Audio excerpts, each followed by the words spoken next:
10 जून को राज्यसभा की रिक्त सीटों के लिए चुनाव होने हैं। वहीं भारतीय जनता पार्टी ने रविवार की शाम को राज्यसभा चुनाव के लिए अपने प्रत्याशियों की सूची जारी कर दी। भाजपा ने मध्य प्रदेश से कविता पाटीदार को अपना उम्मीदवार बनाया। इसके बाद अब जल्द ही भाजपा दूसरा नाम भी जल्द घोषित करेगी। बीजेपी के द्वारा मध्य प्रदेश में पंचायत चुनाव से पहले यह बड़ा दाव माना जा रहा है, क्योंकि राज्यसभा चुनाव के लिए कविता पाटीदार को भाजपा ने अपना उम्मीदवार बनाया है। इंदौर की रहने वाली कविता पाटीदार मध्य प्रदेश भाजपा में महामंत्री के पद पर हैं। इससे पहले कविता पाटीदार के पास कोई बड़ा पद नहीं रहा है। इसके बावजूद भाजपा ने कविता को राज्यसभा भेजने का फैसला किया है। अब इसके मायने समझिए। कविता पाटीदार को मालवा में ओबीसी का बड़ा चेहरा माना जाता है। साथ ही कविता जो है सुंदरलाल पटवा की सरकार में मंत्री रहे भेरूलाल पाटीदार की बेटी है और इंदौर जिला पंचायत की अध्यक्ष भी रह चुकी है। तो कहीं ना कहीं ओबीसी वोट बैंक को साधने की जो कोशिश है वह यहाँ भाजपा के द्वारा की जा रही है। आपको बता दें कि कांग्रेस से विवेक तनखा को राज्यसभा भेजने की तैयारी में कांग्रेस लगी हुई है।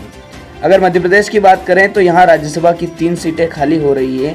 इसमें 2 सीट बीजेपी और 1 सीट कांग्रेस के खाते में जाती दिख रही है। बीजेपी की 2 में से 1 सीट पर बीजेपी की महामंत्री कविता पाटीदार का नाम सामने आया है। गौरतलब है कि मध्य प्रदेश में जल्द ही निकाय और पंचायत चुनाव होने हैं।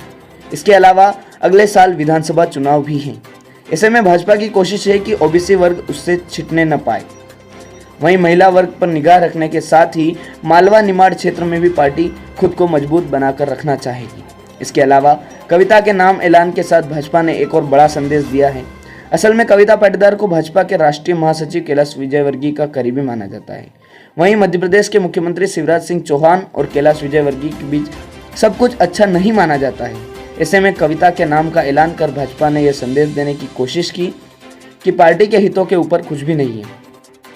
आपको बता दें, मध्य प्रदेश में राज्यसभा की 11 सीटें हैं, जिनमें से 8 सीटें भाजपा और 3 सीटें कांग्रेस के पास हैं।